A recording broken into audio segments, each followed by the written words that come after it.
할렐루야. 수요 성화 예배에 나오신 우리 성도님들을 진심으로 환영하고 축복합니다. 지난주에 애니어그램 담임 목사님께서 애니어그램 1번부터 9번 유형까지 다 마무리하시고 당분간 오늘부터 10주간 저희 부교육자들이 한 주 한 주 돌아가면서 성령의 9가지 열매에 대해서 나누려고 합니다. 성령의 9가지 열매인데 제가 10주간이라고 했죠. 그래서 오늘은 제가 성령의 9가지 열매를 왜 사도 바울이 말하려고 하는가, 전반적인 갈라디아서 개론과 함께 성령의 9가지 열매를 말하려고 하는 이유에 대해서 제가 설교를 나누고요.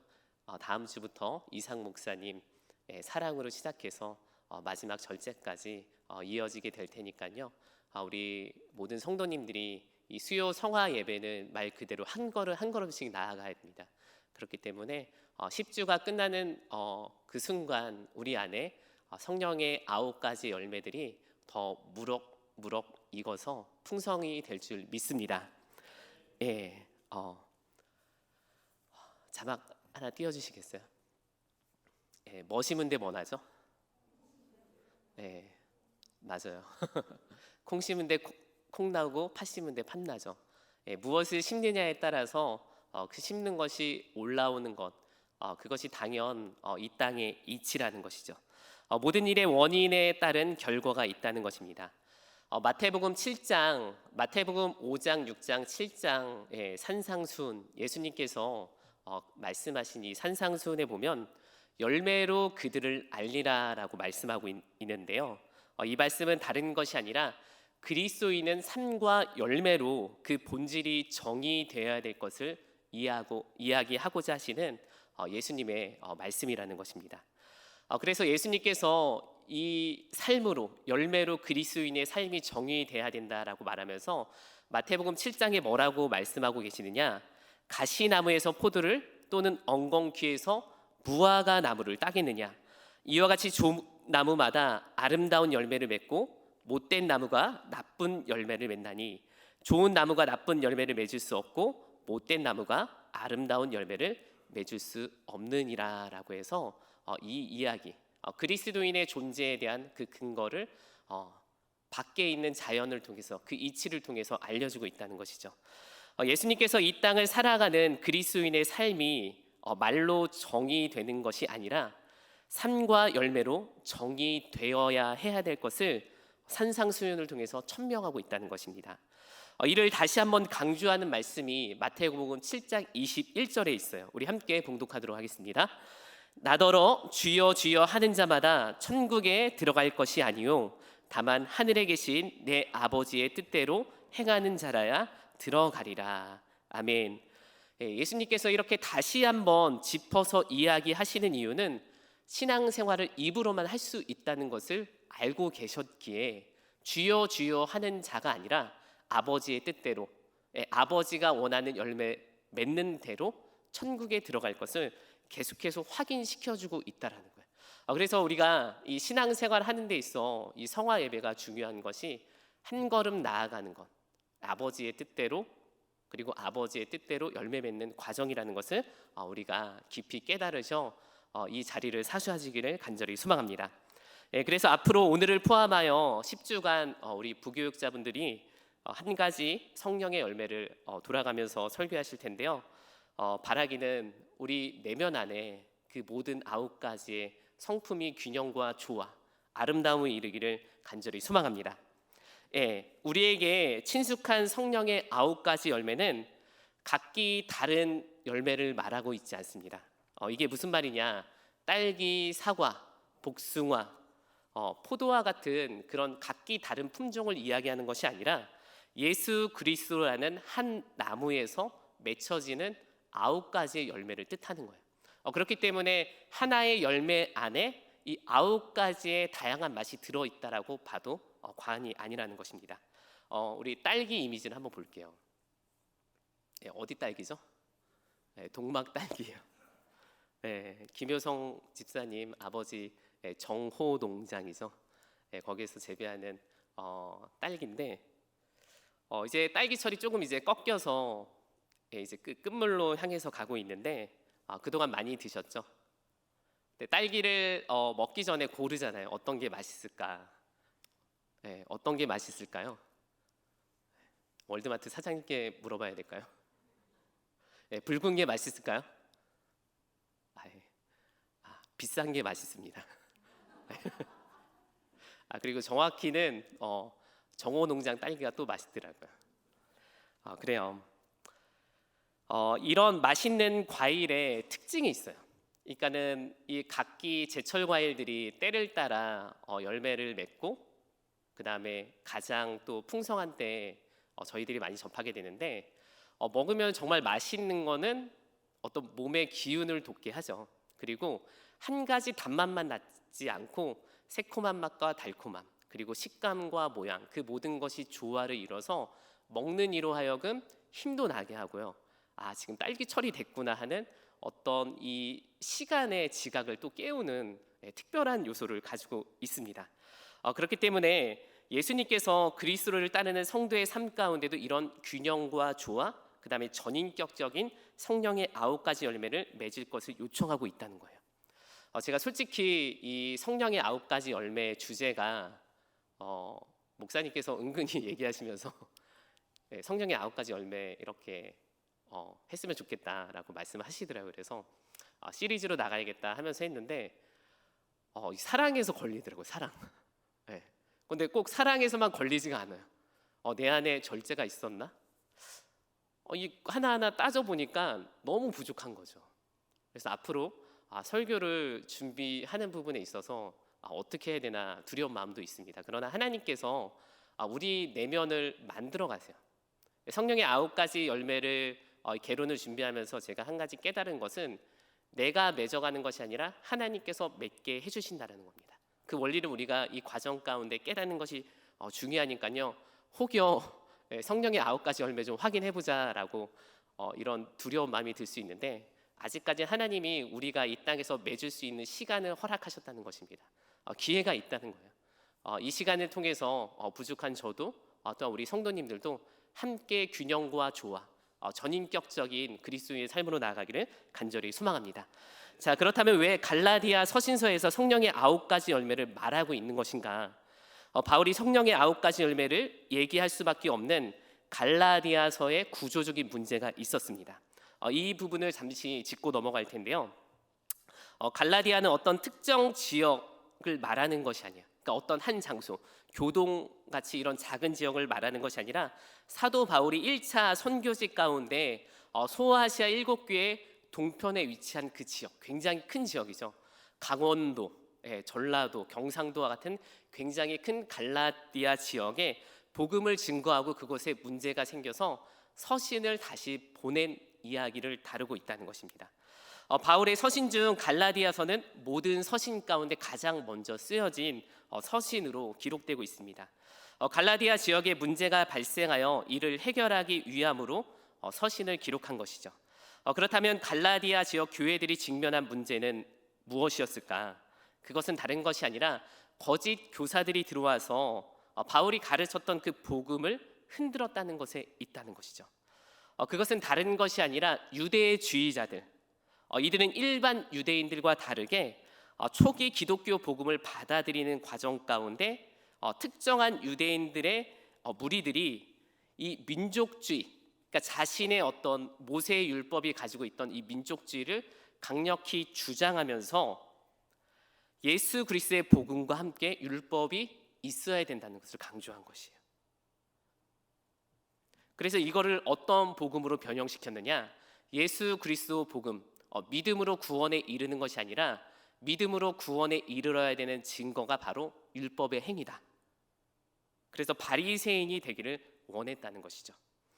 예수 그리스도의 복음 가운데 율법을 첨가한 거짓 교사들의 주장에 매우 화가 난 사도 바울은 이렇게 반박하고 있습니다. 우리의 구원은 예수 그리스도의 십자가 사건 하나만으로 충분하기에 구원에 있어 율법을 덧붙일 필요가 없다는 것이에요. 그러니까 구원은 예수 그리스도 그분 한 분만으로 충분하기에 그동안 너희들이 지켰던 율법은 이제 필요 없다는 것이 이에 대한 사도 바울의 증거입니다. 이에 대해 사도 바울은 갈라디아서 2장 16절의 말씀을 통해서 이를 분명히 말하고 있습니다. 우리 함께 큰 목소리로 봉독하겠습니다. 사람이 의롭게 되는 것은 율법의 행위로 말미암음이 아니요 오직 예수 그리스도를 믿음으로 말미암을 줄 알므로 우리도 그리스도 예수를 믿나니 이는 우리가 율법의 행위로서가 아니고 그리스도를 믿음으로써 의롭다 함을 얻으려 함이라. 율법의 행위로서는 의롭다 함을 얻을 육체가 없느니라. 아멘. 구원은 그리스도를 믿음으로 의롭다 함을 얻는 것이지 율법이 아니라는 것, 결코 율법으로 의롭다 함을 얻을 수 있는 것이 아니라는 것을 완전하게 못 받고 있다는 것입니다. 두 번째로 사도 바울이 주장하는 것, 거짓 선지자, 거짓 교사들의 가르침에 복음을 부정하는 이들 가운데 두 번째로 주장하는 것이 무엇이냐? 예수 그리스도를 믿음으로 구원을 받았음에도 불구하고 율법을 따르는 것은 성령을 저버리는 부정행위라는 거예요. 그러니까 예수 그리스도의 복음으로 한 가지 우리가 더 얻을 수 있는 것은 성령님과 교감할 수 있는 축복인데 다시 율법을 돌아감으로써 성령의 일하심을 누리지 못한다는 것이죠.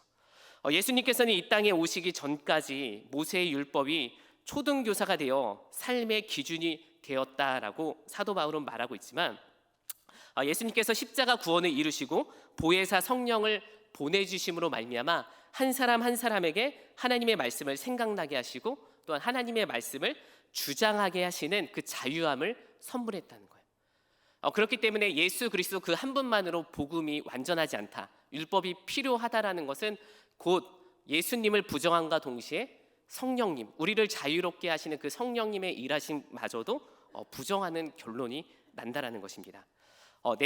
네 발 자전거를 탄 기억이 있으십니까? 아마도 우리 그 집사님 권사님들 때 네 발 자전거가 어디 있나 할 수 있죠. 그래요. 네 발 자전거를 타는 이들의 이 모습은 한정적이에요. 늘 어떤 보호자의 어떤 동행 아래, 어떤 그늘 아래서 안전히 탈 것을 계속 지켜보고 관찰하죠. 그런데 이 보조바퀴를 떼어내는 그 순간 자전거에 붙들린 그 손에 의해서 원하고자 하는 대로 자유를 누릴 수 있다는 것입니다. 이것이 바로 예수 그리스도의 복음의 사건이 주는 선물이라는 것이죠. 갈라디아서 5장 13절은 이렇게 말하고 있습니다. 형제들아, 너희가 자유를 위하여 부르심을 입었으나 그러나 그 자유로 육체의 기회를 삼지 말고 오직 사랑으로 서로 종로로 타라. 이미 예수 그리스도의 복으로 말미암아 자유를 얻었는데 이걸 가지고 사랑을 할 수 있는 정말로 무한한 자유를 얻었는데 구태여 율법으로 돌아갈 필요가 있느냐라고 사도 바울이 거듭 말하고 있다는 것이에요. 이 부분을 제가 현대인 성경으로 다시 한번 봉독하겠습니다. 형제 여러분, 하나님께서는 자유를 주시려고 여러분을 부르셨습니다. 그러므로 육체의 욕망을 채우려고 여러분의 자유를 남용하지 말고 사랑으로 서로를 섬기십시오.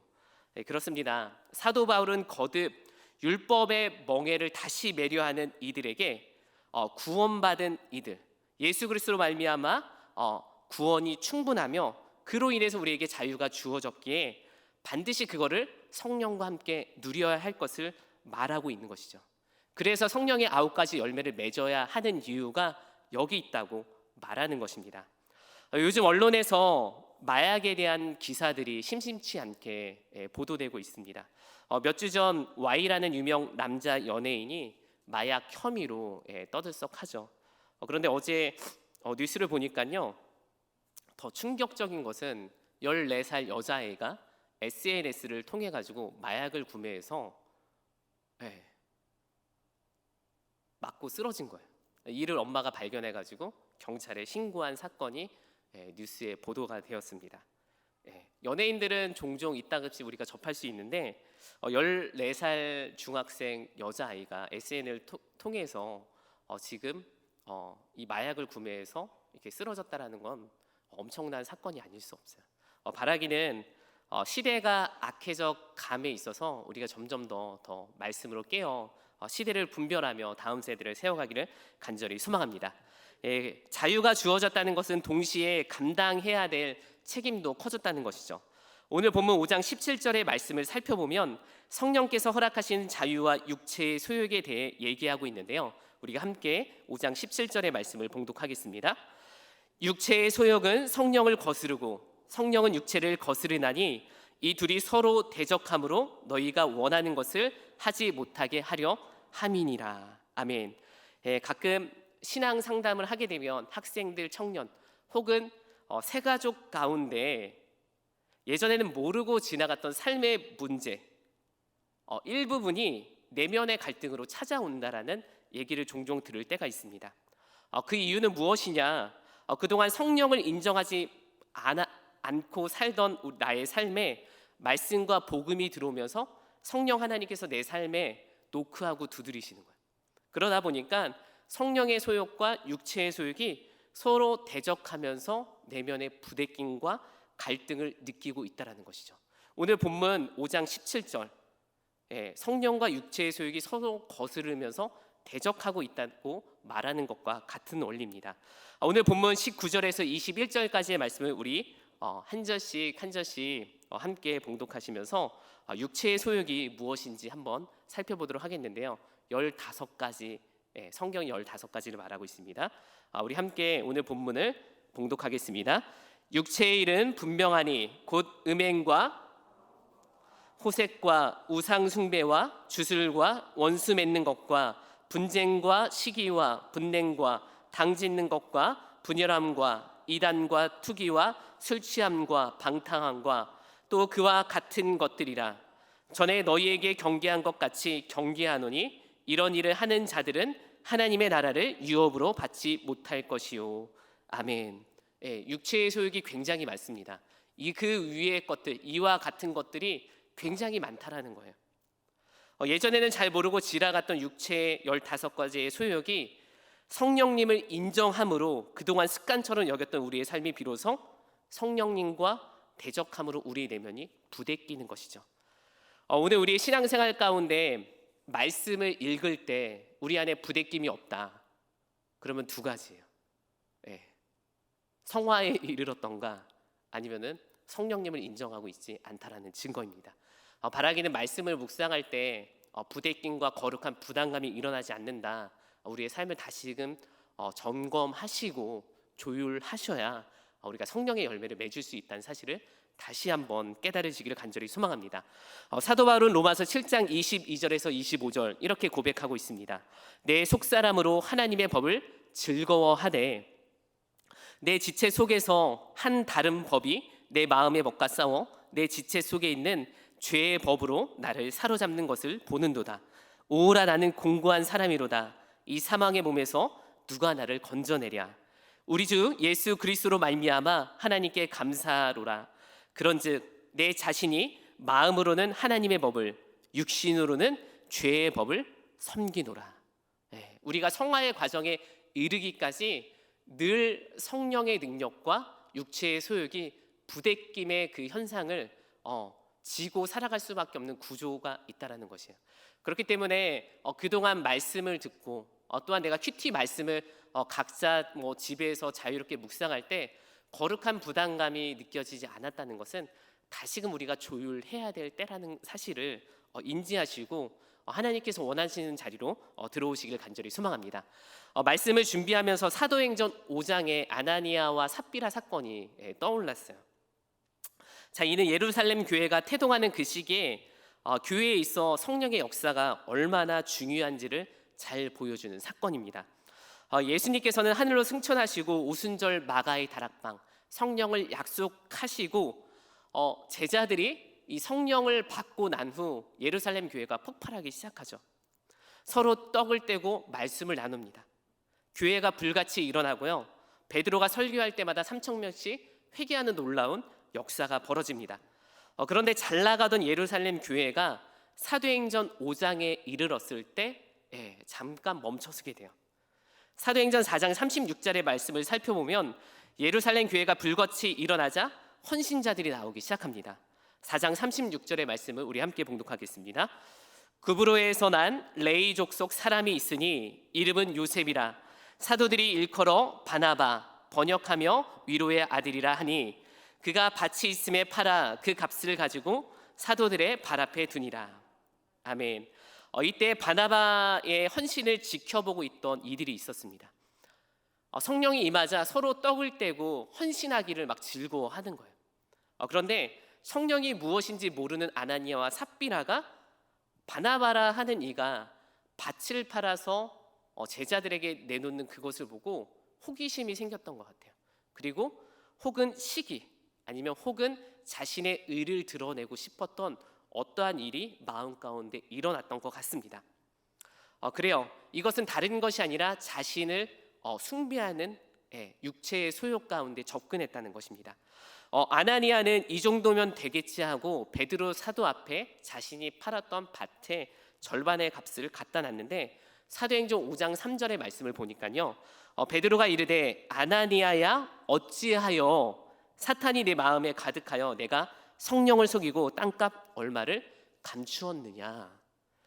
결국 성령의 역사 앞에 육체의 소욕으로 무엇인가 이루려 했던 아나니아와 삽비라 이 부부는 결국 죽음을 맞이하게 됩니다. 표면적으로 본다면 이 어떤 경제적 가치로 본다면 바나바 다음으로 아나니아 삽비라는 두 번째로 헌신한 이들이에요. 헌신의 정도로만 따진다면 보여지는 거로만 따진다면 분명히 이들은 예루살렘 교회에 헌신하기 위해 나간 사람이 맞습니다. 그러나 성령의 감동이 아닌 자신의 의를 이루기 위한 헌신은 물질의 크고 적음에 있지 않다라는 것을 성령이 분명히 알려주고 있다는 것이죠. 사도행전 5장은 이 사건을 빼놓지 않고 꼼꼼히 기록하면서 11절에 이 상황을 지켜보던 이들의 모습을 묘사하고 있는데요, 사도행전 5장 11절에 이렇게 말하고 있습니다. 온 교회와 이 일을 듣는 사람들이 다 크게 어떻게 했대요? 두려워하였더라. 그래요. 떡을 떼고 나눔의 삶이 풍족하다가 갑자기 뜻하지 않는 죽음을 맞이하고 두려움에 휩싸였습니다. 그런데 이 부분에 대해서 뭐라고 하느냐? 두려워하였다라는 거예요. 성령의 일하심, 성령의 역사가 다른 것이 아니라 우리 내면을 관찰하고 있다는 것을 그 공동체 가운데 밝히 드러내고 있다는 것이죠. 말씀을 준비하며 지금까지 열심히 달려온 큰빛교회는 두려운 마음으로 성령 하나님의 인도하심을 간구할 때라는 것을 다시 한번 깨닫게 됩니다. 그동안 우리가 얼마나 열심히 달려왔어요. 안 해봤던 거 없잖아요. 지금 하고 있는 것은 과거에 했던 것을 다시 한번 하는 거잖아요. 근데 하나님께서 우리 큰빛 공동체를 역사하고 있다는 것은 다른 것이 아니라 더 중요한 성령의 임재, 성령님께서 우리 교회를 이끌어가야 될 것에 우리가 주목해야 될 것을 이 시간 말씀하고 있다는 것입니다. 이는 무엇을 어떻게 해야 하는지 방법론에 문제가 있었던 것이 아니라 사도행전 5장 11절 이 일을 듣는 사람들이 다 크게 두려워하였다. 그것은 무엇이냐?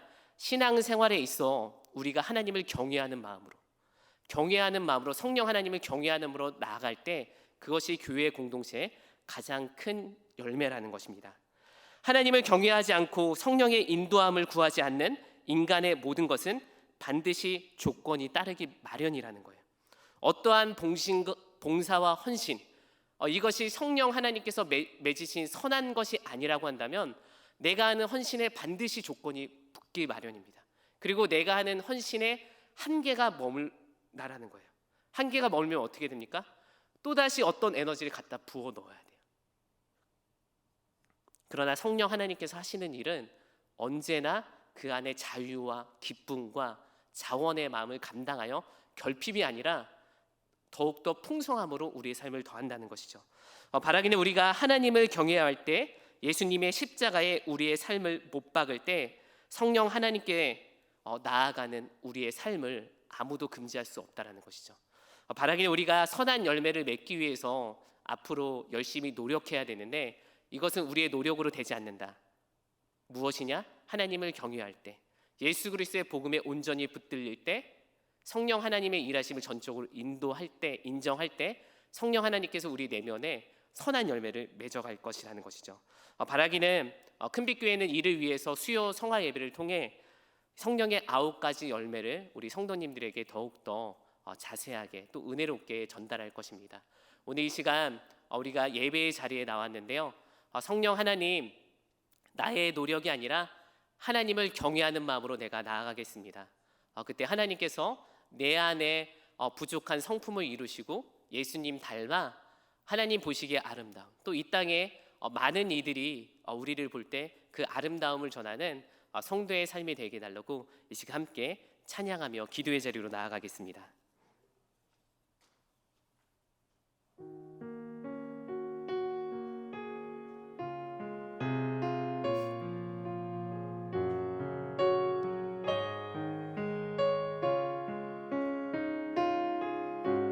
주님의 성령 지금 이곳에 힘하소서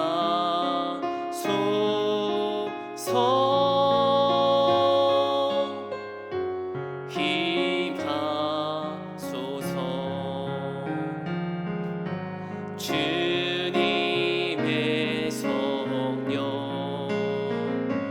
지금 이곳에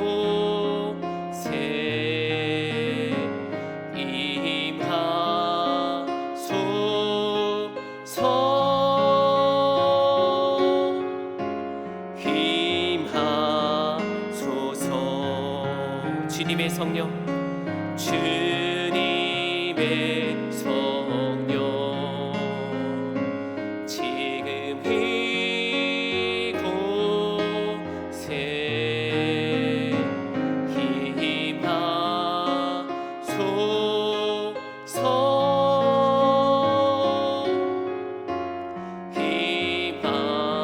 힘하소서 할렐루야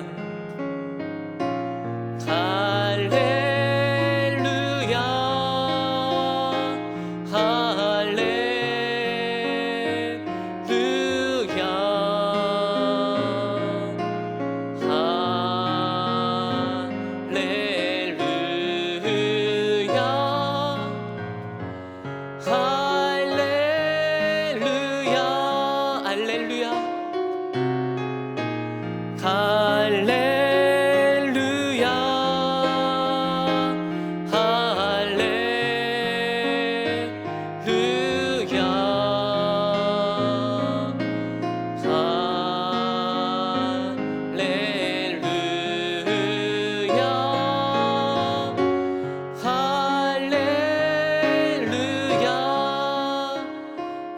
함께 기도의 자리로 나아가기를 간절히 소망합니다.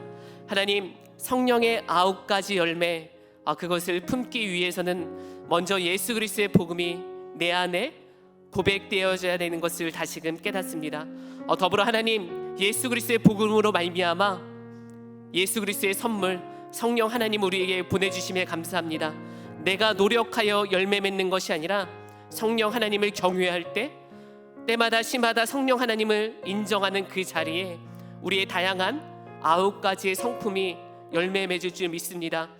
세상에 그리고 들의 곡식에 다양한 것들이 하나님을 찬양하며 무르익어가는 것처럼 우리 내면 또한 그렇게 성령의 9가지 열매로 귀영과 조화를 이루며 전인격적으로 어우러지는 아름다운 열매 되기 원하오니 주님, 이 열매를 전적으로 이끌어 가주시옵소서. 이를 위해 하나님을 경외하며 나아가는 우리 큰빛 성도의 삶 가운데 하나님 일하여 주시옵시고, 이 성화 예배를 참여하며 나아가는 귀한 아버지 발걸음 되게 해달라고 이 시간 주여 삼창하시고 통솔로 기도하며 나아갑니다.